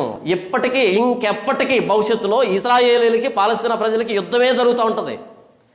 ఎప్పుడు కూడా శాంతి సమాధానం ఉండవు వారి మధ్య, ఎప్పుడు గొడవే. కారణం ఏంటి? ఆ రోజు అదే చెప్పాడు యెహోషువ, వద్దు అన్నాడు. మీకు బైబిల్లో మాట చూపెడతారు. యేసు ప్రభు అంటాడు, నీ కన్ను నిన్ను అభ్యంతరపరిస్తే దాన్ని పెరికి పడవే, నీ కాలు నిన్ను అభ్యంతరపరిస్తే దాన్ని నరికి పడవే, నీ చేయి నిన్ను అభ్యంతరపరిస్తే దాన్ని నరికి పడవే అంటాడు. నీ కన్ను, పక్కనోడి కన్ను కాదు, నీ కన్నే నిన్ను అభ్యంతరపరిస్తే దాన్ని పెరికి పడవే. ఆపరేషన్ చేయించుకోమని చెప్పట్లేదు. పెరికి పడవే అంటే అది క్రూరమైనటువంటి పదం. అది ఇలా పెరికి పడవే అంటున్నాడు అంటే, కన్ను గొప్పది కదా, విలువైంది కదా. కానీ యేసుప్రభు అంటున్నాడు, పాపం చేసే కంటే ఈ కన్ను పీకి వేసుకోవడం మంచిది అంటున్నాడు. ఆయన మాట్లాడుతున్న పదజాలం మీకు అర్థం కాలే. పాత నిబంధనలో అమాలేకీయుల్ని కనికరించకుండా చంపండి అన్నాడు. పాత నిబంధనలో ఫిలిస్తీన్లను చంపమన్నాడు, అమోరీలను చంపమన్నాడు, గిర్గాషీలను చంపమన్నాడు, హివ్వీలను, హిత్తీయులను, ఫిలిస్తీన్లని, యెబూసీయులను చంపమన్నాడు. కొత్త నిబంధనలో యేసు ప్రభు, నీ కన్నే నిన్ను పాపానికి ప్రేరేపిస్తే దాన్ని పెరికి పడవే అంటున్నాడు. చాలామంది ఏమనుకుంటారు తెలుసా, పాత నిబంధనలో దేవుడైన యెహోవా కఠినుడు, కొత్త నిబంధనలో యేసు ప్రభు ప్రేమ స్వరూపి అనుకుంటారు. కాదు, దేవుడు నిన్న నేడు రేపు ఏకరీతిగా ఉండే దేవుడు. ఆయన మార్పు లేని దేవుడు, మనలాగా మారడు ఆయన. పాత నిబంధనలో కనానీయులను చంపమన్నాడు, కొత్త నిబంధనలో నీ కన్నునే పెరికి వేసుకో అన్నాడు. రెండు ఒకటే. యేసు ప్రభుని అపార్థం చేస్తున్నారు క్రైస్తవులు ప్రత్యేకించి. యేసు ప్రభు బొమ్మలు ఎలా ఉంటాయంటే ఇలా ఉంటాయి, ఇలా 1 వేలు ముడుచుకొని, ఇలా 2 వేలు ముడుచుకొని, ఏదో మొత్తానికి అభయహస్తం అనమాట. యేసు ప్రభు బైబిల్ అంతట్లో అభయహస్తం చూపించినట్టుగా చరిత్ర లేదు, అలాంటి లేఖనాలు లేవు. మనోళ్ళు పెట్టుకున్నారు ఇలా అభయహస్తాన్ని చాపి. అభయహస్తాన్ని చాపి ఉండేది ఎవరు అంటే, మన దేశంలో అయితే హైందవులు, మిగిలిన దేశాల్లో అయితే మిగిలినటువంటి దేవీ దేవతలు, వాళ్ళు అభయహస్తం ఇస్తారు. ఇక్కడి నుంచి కిరణాలు పడతాయి, డబ్బు పడుతుంది. యేసు ప్రభు అభయహస్తాన్ని చాపలేదు. యేసు ప్రభు చాపిన చెయ్యి ఇక్కడి నుంచి రంధ్రం ఉంటుంది, ఈ అరచేతిలో రంధ్రం ఉంటుంది యేసు ప్రభుకి. అది అభయహస్తం కాదు, తాడు తీసేస్తా అని. మిగిలినటువంటి దేవీ దేవతలు ఇలాగుంటే అభయహస్తంలోంచి ఇలా కిరణాలు వస్తాయి. ఆ కరుణా కిరణాలు వచ్చి మనల్ని దీవించి ఆశీర్వదించి పంటని, పొలాన్ని, పిల్లల్ని అలా ప్రసాదిస్తాయి కదా. యేసు ప్రభు ఇలా చేయబెడితే కనుక కిరణాలు రావు. ఇక్కడ ఒక రంధ్రం ఉంటుంది. ఈ రంధ్రం ఏం చెప్తుందంటే, ఇది నీ కోసం కొట్టించుకున్న రంధ్రం. తేడా వచ్చిందనుకో నీకు కొడతా. నీకు తెలియనప్పుడు నీ కోసం నేను ప్రాణం పెట్టాను, అలా ఈ రంధ్రం వచ్చింది. దీన్ని చూసి కూడా మరలా పాపానికి వెళ్ళామనుకో నేను కొడతా. రోమీలు కొట్టేదానికంటే దారుణంగా ఉంటుంది నేను కొడితే. అది దాని అర్థం. మన వాళ్ళు అభయహస్తాన్ని వేసుకున్నారు. యేసు ప్రభువుని అపార్థం చేసుకోవడం అంటారు దీన్ని. పాత నిబంధనలో కనానీయుల్ని, అమోరీయుల్ని, అమాలేకీయుల్ని కనికరం లేకుండా చంపు అని చెప్పిన దేవుడే కొత్త నిబంధనలో నీ కన్ను నిన్ను అభ్యంతరపరిస్తే పెరికి పడవే అన్నాడు. రెండు ఒకటే, మార్పు లేదు. నిన్న నేడు ఏకరీతిగా ఉండు దేవుడు. యేసు ప్రభు తనను తాను శిక్షకు అప్పగించుకున్నాడు సెలువులో. దాని అర్థం ఏంటో తెలుసా? ఇది మొదటిగా నీ పాపాన్ని నీకు తెలియజేయడానికి, నీ పాపం ఎంత ప్రమాదకరమైందో, ఎంత హీనమైందో నీకు తెలియజేయడానికి, ఎంత ఘోరమైందో నీకు తెలియజేయడానికి నన్ను నేను సిలువ మీద బలిగా ఎంచుకున్నా. ఇది చూసి కూడా మరలా పాపానికి వెళ్ళావనుకో నిన్నెక్కిస్తా సిలువ. ఆయన మార్పు లేని దేవుడు. శిక్ష అయితే తప్పదు. అది పాత నిబంధన కానీ కొత్త నిబంధన కానీ. పాపం జరిగినప్పుడు శిక్ష తప్పదు. పాత నిబంధనలో పాపం చేసిన వాళ్ళు శిక్షించాడు. కొత్త నిబంధనలో పాపం చేసిన వాళ్ళ పక్షాన ప్రభువు శిక్షను అనుభవించాడు. శిక్ష అయితే తప్పలేదు కదా, శిక్ష అయితే తప్పలేదు. ఇజ్రాయేలు గాజా యుద్ధంలో మనకు అర్థం కావాల్సిన విషయం ఏంటంటే, దేవుడు ఒకసారి ఒక మాట చెప్పాడు అంటే ఆ మాట ఆకాశం గతించినా భూమి గతించినా తప్పిపోదు, తొలగిపోదు. ఆయన మాట స్థిరం, శాశ్వతం. భూమి తొలగిపోవచ్చు, ఆకాశం తొలగిపోవచ్చు, ఆయన మాట ఒక సున్న కానీ తలకట్టు కానీ పొల్లు కానీ తొలగిపోదు అనే దానికి ఈరోజు ఇజ్రాయెల్ గాజా యుద్ధాన్ని చూస్తే మనకు అర్థమవుతుంది. యెహోషువ ఆ చివరి దశలో చెప్పాడు, ఇశ్రాయేలీయులారా నేను మీకు దేశాన్ని కొలిచి ఇచ్చాను దేవుడు చెప్పినట్టుగా. మీ మధ్య ఉన్న వారిని అలాగే ఉండనిస్తే మీకు ఉరిగా, బోనుగా, వలలుగా, కొరడాలుగా, కంట్లో ముళ్ళుగా తయారవుతారు అని చెప్పాడు. అయితే ఇశ్రాయేలీలు వారి చేత వెట్టి పనులు చేయించుకోవడానికి పని మనుషులుగా పెట్టుకున్నారంట. ఆ పని మనుషులు కాస్త ఈరోజు పాలస్తీనా మాది అంటున్నారు. ఒకప్పుడు వాళ్ళు పని మనుషులు, ఈరోజు పాలస్తీనా మాది అని రాకెట్లు కురిపించారు వారి మీద యుద్ధానికి. మిగిలినటువంటి ప్రపంచం, బైబిల్ తెలియనటువంటి ప్రపంచం ఏమంటుందంటే 1946లో పాలస్తీనా కదా ఇది, 2010లో ఇస్రాయేల్ ఎలా అయింది అని అడుగుతున్నారు. ఏది 46 నుంచి 2010కి ఎంచుకున్నారు. ఇక్కడ కాదు ఎంచాల్సింది, క్రీస్తుకు పూర్వం 1400కి వెళ్ళాలి. అంతకంటే నువ్వు క్రీస్తుకు పూర్వం 2000కు వెళ్తే అక్కడ అబ్రహాం ఉంటాడు. ఆయనతో చెప్పాడు దేవుడు, అబ్రహాం నీ దేశాన్ని, నీ బంధువుల్ని, నీ తండ్రింటిని, నీ సమస్తాన్ని విడిచిపెట్టి నేను చూపించే దేశానికి వస్తే ఆ దేశాన్ని నీకు ఇస్తా అన్నాడు. అలా అబ్రహాం వచ్చాడు. వచ్చిన తర్వాత అబ్రహాం ఇప్పుడు ఇవ్వను, ఎందుకంటే ఈ అమోరీల పాపం ఇంకా సంపూర్తి కాలేదు కాబట్టి నీ 4వ తరానికి 400 సంవత్సరాల తర్వాత ఆ తరానికి ఈ దేశాన్ని ఇస్తా అన్నాడు. దేవుడు దేశాన్ని పంచి ఇచ్చేప్పుడు అన్యాయంగా పంచి ఇవ్వలేదు. వాళ్ళ పాపం సంపూర్తి అయిన తరువాతనే వాళ్ళని శిక్షించాడు తప్ప పాపం సంపూర్తి కాకుండా ఆయన శిక్షించలేదు. ఆయన నీతిమంతుడు, న్యాయవంతుడు, పరిశుద్ధుడు, ప్రేమ స్వరూపి. ఆయన ఏది చేసినా సరే అన్యాయం ఉండదు. నేను చెప్పే విషయం ఏంటంటే, దేవుడు వద్దు అన్న వాళ్ళని అలా ఉంచుకున్నారు, వారితో వేయమందారు, వారిని స్నేహించారు, వారి చేత పనులు చేయించుకున్నారు. ఈరోజు పాలస్తీనా మాది అయిన దగ్గరికి వాళ్ళు వచ్చారు. బైబిల్ ఏదైనా ఒక మాట చెప్పిందంటే అక్షర సత్యం. అది భూమి ఆకాశం గతించినా గతించదు. బైబిల్ దేన్నైతే వద్దందో అలాంటివన్నీ మనం విడిచిపెడుతున్నామా, కొనసాగిస్తున్నామా? బైబిల్లో దేవుడు ఏదైతే వద్దన్నాడో ఆ రోజు ఇశ్రాయేలీలు చేశారు, దాన్నే చేశారు, కావాలని చేశారు. ఈరోజు మనం కూడా ఆనాటి ఇశ్రాయేలీలాగా పాపాన్ని ఈరోజు చిన్నదిలే అని ఉపేక్షిస్తున్నామా? వర్షం పడినప్పుడు తీగలు మొలుస్తాయి, తీగలు, దొండ తీగలు, బీర తీగలు, సొర తీగలు, తీగలు ఉంటాయి కదా. అది మొలకెత్తినప్పుడు చిన్నది, లేతగా ఉంటుంది. అలా చూచి చూడంటూ వదిలిపెట్టావనుకో ఆ చిన్నది పక్కన ఏదైతే చెట్టు ఉందో దాన్ని వెతుక్కుంటుంది. ఆ చెట్టు మీద అలా పైకి వెళ్తుంది, అలా లోపలికి వెళ్తుంది. కొద్ది రోజులకి ఇక్కడ చెట్టు ఉండాలని ఎక్కడ అనే పరిస్థితి వస్తుంది. అవునా? తీగకి బలం ఉండదు, నిటారుగా పెరగదు, అది పడుకునే ప్రాగుతుంది. ఎందుకంటే బలం ఉండదు దానికి. చిన్నది, బలం లేనిది ఏం చేస్తానని వదిలిపెడితే మొత్తం చెట్టునంతటినీ ఆక్రమిస్తుంది. చెట్టు మీద ఎండబడకుండా చేస్తుంది. చెట్టు మీద ఎండబడకపోతే కొద్ది కాలానికి వర్షాలు ఆగిపోతాయి. వర్షాలు ఆగిన తర్వాత ఈ తీగకి నీళ్ళు అందవు, ఈ తీగ చచ్చిపోతుంది, ఎండిపోతుంది. అది ఎండిపోయిన తర్వాత చూస్తే చెట్టు కూడా చచ్చి ఉంటుంది. ఎందుకని? ఈ 4 నెలలు ఎండబడకుండా మొత్తం మూసి పెట్టేసింది తీగ. పాపము తీగ లాంటిది. చిన్నది అనుకున్నాం అనుకో, మొత్తం జీవితంలో ప్రతి రంగాన్ని అల్లేసుకుంటుంది. సమాజంలో పరువు తీస్తుంది, శరీరంలో ఆరోగ్యం తీస్తుంది, జేబులో డబ్బు తీస్తుంది, చచ్చిన తర్వాత పరలోకాన్ని తీసేస్తుంది, పాతాలని తీసుకుని వెళ్తుంది. పాపం అన్నది చిన్నగా ఉంటుంది. చిన్న అలవాటే. ఏం అలవాటు ఇంతకీ? అప్పుడప్పుడు భోజనం అరకపోతే తాంబూలం వేసుకుంటున్నారంట, అంతేనంటారు. భోజనం అరకపోతే ఆకు మంచిది కదా, ఒక్క మంచిది కదా, సున్న మంచిది, కాల్షియం కదా, అలాగే ఉంటుంది. అంతా కెమికల్సే, అంతా కెమిస్ట్రీనే. ఈ తాంబూలం ముదిరి రేపు కీమోథెరపీ చేయాలి, అది కూడా కెమిస్ట్రీనే. క్యాన్సర్ వస్తుంది, ఈ తాంబూలం కాస్త కీమోథెరపీ దగ్గరికి వెళ్తుంది. సరిపోయిందా? నువ్వు కెమిస్ట్రీ చెప్పావు కదా దేవుడికి, ఆయన కూడా కెమిస్ట్రీనే తిరిగి. కీమోథెరపీ అంటే చిన్న రంధ్రం చాలు మొత్తం పడవ మునగడానికి.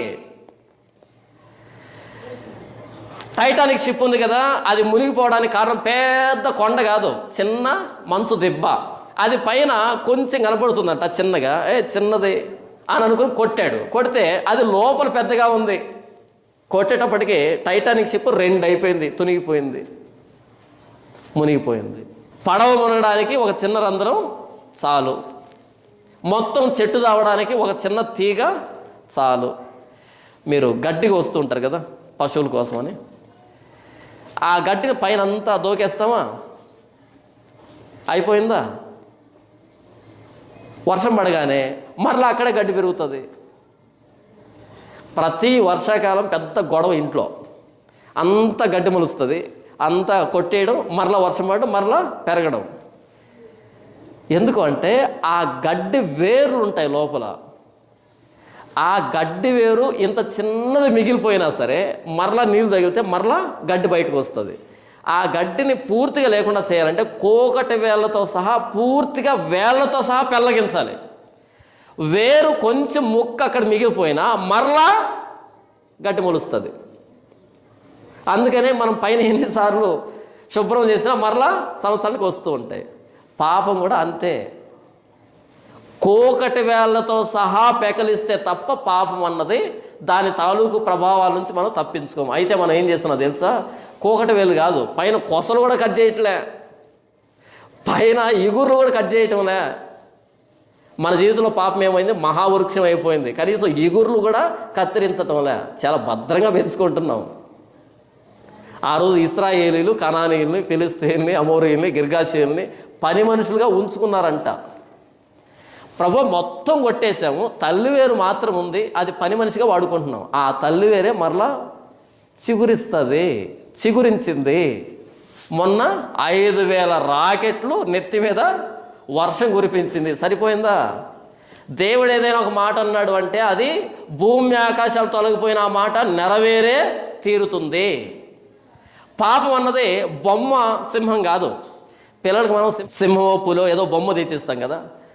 పాపం అన్నది బొమ్మ పులి కాదు, నిజమైన పులి, మింగేస్తుంది. 4వ అధ్యాయం ఆదికాండం 1వ వచనం నుంచి, ఆదాము తన భార్య హవ్వను కూడినప్పుడు ఆమె గర్భవతి, కయీను కని యెహోవా దయ వలన నేను ఒక మనిషిని సంపాదించుకున్నాను అనెను. తర్వాత ఆమె అతని తమ్ముడు హేబేలును కనెను. హేబేలు గొర్రెలు కాపరి, కయీను భూమిని సేద్యపరచువాడు. కొంతకాలమైన తర్వాత కయీను పొలం పంటలో కొంత యెహోవాకు అర్పణగా తెచ్చిన. హేబేలు కూడా తన మందలో తొలుచూలను పుట్టిన వాటిలో క్రొవ్విన వాటిని కొన్ని తెచ్చెను. యెహోవా హేబేలును అతని అర్పణను లక్ష్యపెట్టెను. దేవుడు హేబేలుని అతని అర్పణను లక్ష్యపెట్టాడంట. వెంటనే కయీను ఏం చేశాడు చూద్దాం. 5వ వచనం, కయీనును అతని అర్పణను ఆయన లక్ష్యపెట్టలేదు. కాబట్టి కయీనుకు మిక్కిలి కోపం వచ్చి అతడు తన ముఖమును చిన్నబుచ్చుకొనగా, వెంటనే కయీనుకి ఏమొచ్చింది? మిక్కిలి కోపం వచ్చింది. కోపంతో ఊగిపోతున్నాడు. ఎవరి మీద? నీ బుద్ధి మంచిది కాదు, నీ అర్పణ మంచిది కాదు, కాబట్టి దేవుడు నేను లక్ష్య పెట్టలే. ఈ సమస్య నీకు దేవుడికి సంబంధించింది, నువ్వు దేవునితో తేల్చుకో. అంతేగాని తమ్ముడిని అంగీకరించాను తమ్ముడి మీద పగబట్టడం ఏంటి? పౌర్మోకులకంతా ఇలాంటి లక్షణాలు వస్తాయి. ఇప్పుడు నీకు అన్నీ కలిసి రావట్లేదు అనుకో, అది నీ సమస్య. పక్కింటో డెవలప్ అవుతుంటే వాడి మీద కదా నువ్వు కోప్పడాల్సి ఉంది. తేడా అర్థమైందా? మనం పక్కింటోళ్ళు డెవలప్ అవుతుంటే వాళ్ళ మీద కన్నెర్ర చేస్తాం, తప్పు.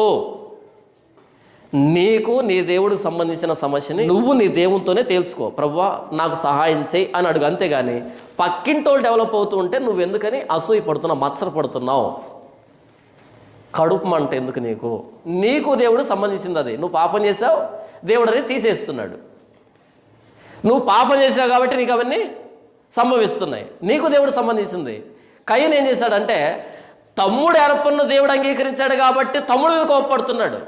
అప్పుడు దేవుడు కయీనుతో అంటున్నాడు, 6వ వచనం, యెహోవా కయీనుతో, నీకు కోపమేలా, ముఖము చిన్నబుచ్చుకుని ఉన్నావేమి? నీవు సత్క్రియ చేసిన ఎడల తలనెత్తుకొనవా? సత్క్రియ చేయని ఎడల వాకిట పాపం పొంచి ఉండును, నీ ఎడల దానికి వాంఛ కలుగును, నీవు దాన్ని ఏలుదువు అనెను.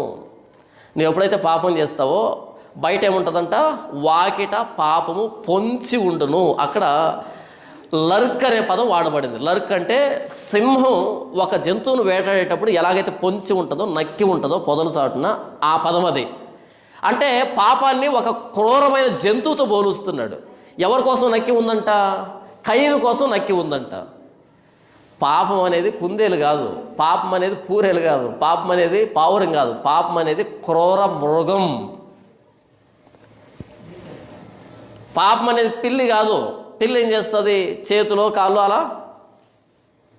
కాట్లు దిగబడేట్టు కరుస్తుంది, అంతే, తిందు మనిషిని పిల్లి, ఎందుకంటే దాని నోటికి మనం సరిపోం. కానీ పాపం అనేది పొంచి ఉంటుంది అంటే ఒక సింహంతో పోలుస్తున్నాడు.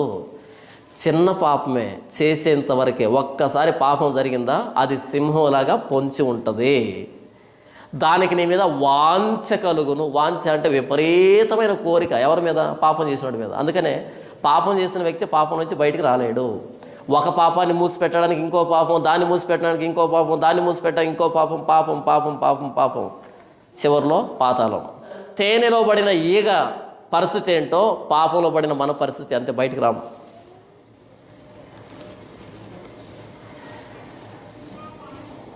కనానీయుల్ని కనికరించొద్దు అని దేవుడు చెప్పాడు, ఫిలిస్తీయుల్ని కనికరించొద్దు అని దేవుడు చెప్పాడు. వీళ్ళకు కరుణ ఎక్కువై పని మనుషులుగా ఉంచుకున్నారు. ఈరోజు 5,000 రాకెట్లు నెత్తి మీద వేశారు, సరిపోయింది. యేసు ప్రభు అన్నాడు, నీ కన్ను నిన్ను అభ్యంతరపరిస్తే దాన్ని పెరికి నీ ఎద్దు నుంచి పడవే అన్నాడు. మరి కన్ను చెడు చూపు చూస్తూ ఉన్నప్పుడు కంటితో నిబంధన చేసుకున్నావా? చెప్పావా కంటితో వద్దు చూడొద్దన్నావా? తల పక్కకు తిప్పుకున్నావా? కళ్ళు మూసుకున్నావా? లే. ఏం జరిగింది ఇప్పుడు?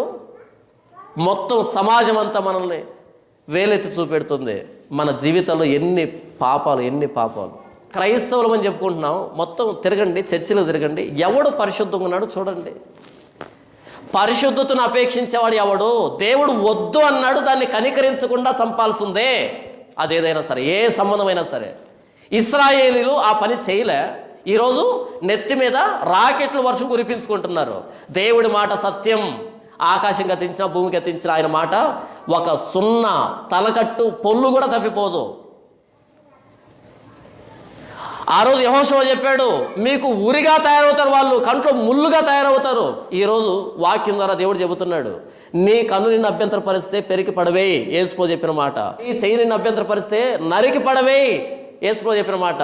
నీ కాలు నిన్ను అభ్యంతరపరిస్తే నరికి పడవే, యేసుప్రభు చెప్పిన మాట. దేవుడి మాటకి గౌరవాన్ని చూపెడుతున్నావా? విధేయత చూపెడుతున్నావా? మన జీవితంలో ఒక చిన్న పాపం, అది చాలు మన జీవితాన్ని, మనతో పాటు మన కుటుంబాన్ని కూడా బలి తీసుకోవడానికి. రాకెట్ మీద పడింది, బిల్డింగ్ కూలిపోయింది, ఎంతమంది ఉన్నారు లోపల? తెల్లవారుజామున సమయంలో జరిగింది ఇది. తెల్లవారుజామున అందరూ నిద్రపోతూ ఉంటారు. ఆ శిథిలాల కింద శవాలను ఇంకా బయటకు తీస్తూనే ఉన్నారు. కూలింది గుడిసె కాదు, బిల్డింగు, ఇంకా బయట తీస్తూనే ఉన్నారు. ఎవరి పాపం ఇది? దేవుడు వద్దు అన్నాడు అంటే మనం దాన్ని కనికరించకూడదు. నీ జీవితంలో ఏ పాపాలు ఉన్నాయి నీకు తెలుసు, నా జీవితంలో ఏ పాపాలు ఉన్నాయి నాకు తెలుసు. చిన్నదే అని వదిలిపెడితే రేపదే మొత్తం వృక్షాన్ని చంపుతుంది. చిన్న తీగే. పాపం కరోనా వైరస్ కంటే చిన్నది కావచ్చు, కానీ మనల్ని పాతాళానికి తీసుకుని వెళ్తుంది. అందుకే యేసుప్రభు అన్నాడు, నీ కన్నైనా పెడికి వేసుకో, నీ కాలైనా నరికి వేసుకో, నీ చేయినా నరికి వేసుకో. అంటే తీవ్రంగా దాన్ని పరిగణించు. పాపాన్ని చూచి చూడనట్టు వదిలిపెట్టదు, తీవ్రంగా పరిగణించు దాన్ని అని అన్నాడు. యేసుప్రభు శిలువలో వేలాడుతున్నాడు. యేసుప్రభు శిలువలో ప్రాణం పెట్టాడు. యేసుప్రభు శిలువ మనకేం చెప్తుంది అంటే, పాపం అనేది నేను చనిపోతే కానీ పోనంత పెద్దది, ప్రమాదకరమైంది. ప్రభు అయిన యేసుక్రీస్తు వారు శిలువలో ప్రాణం పెట్టాడు అంటే పాపాలు క్షమించడానికి. ఆయన చనిపోకపోతే పాపం పోదు. యేసు ప్రభు ఎవరు? దేవాది దేవుడు నరావతారిగా వచ్చాడు. దేవాది దేవుడే నరావతారిగా వచ్చి ప్రాణం పెడితే కానీ పాపం పోదు. అంటే మనం చేస్తున్న పాపం ఎంత ప్రమాదకరమైంది, కానీ ఆ పాపంతో చెలగాటమాడుతున్నాం. యేసుప్రభు అన్నాడు, ఒక స్త్రీని మోహపు చూపు చూస్తే అప్పుడు వారి హృదయమందు వ్యభిచారం చేసిన వాడగును. అంటే ఇలాంటివి ఎన్ని చేస్తున్నాం? ఆ రోజు ఇశ్రాయేలీలు ఒకడే కదా, ఇద్దరే కదా, పని మనుషులుగా వాడుకుందాంలే అని అనుకున్నారు. ఈరోజు వాళ్ళు దేశం కావాలంటున్నారు. ఆ దేశం కోసం యుద్ధం ప్రకటించారు, బాంబుల వర్షం కురిపిస్తున్నారు.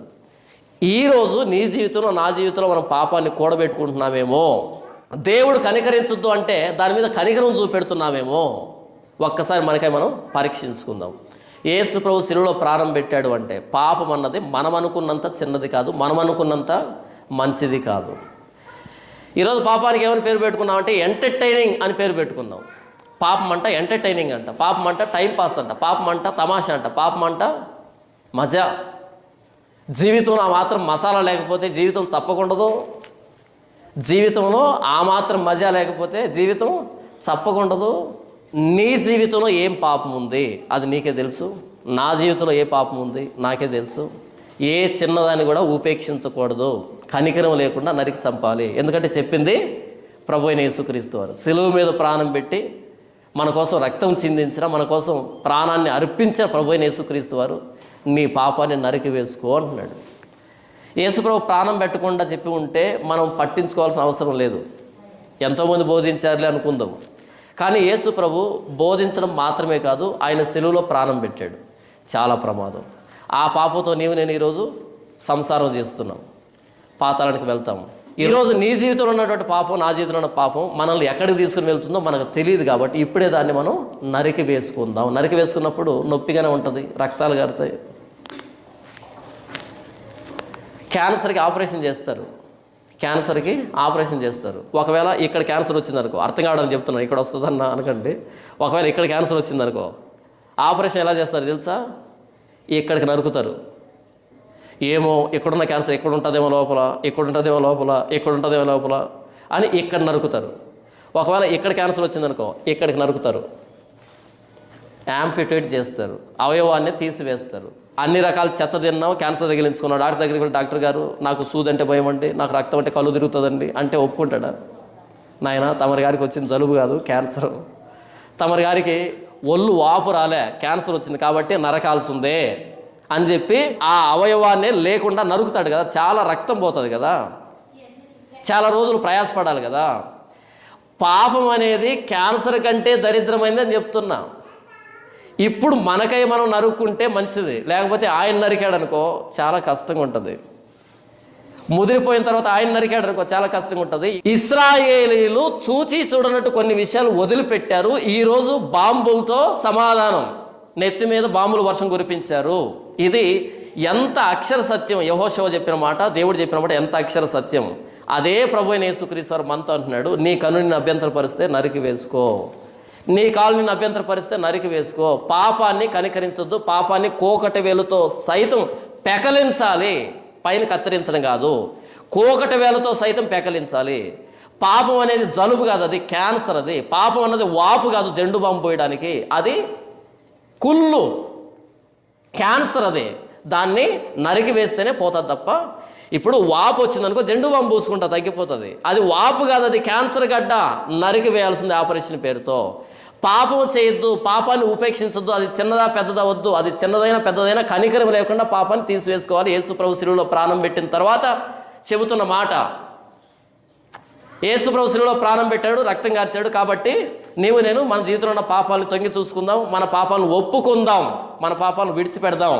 పాపాన్ని ఖండించేప్పుడు కఠినంగానే ఉంటుంది, రక్తాలు కారుతాయి. అయినా సరే మంచిది, నరికి వేసుకుందాం. లేకపోతే పూర్తిగా నరకంలో పడే కంటే ఇక్కడ బాధపడడం కొద్ది కాలం మంచిది.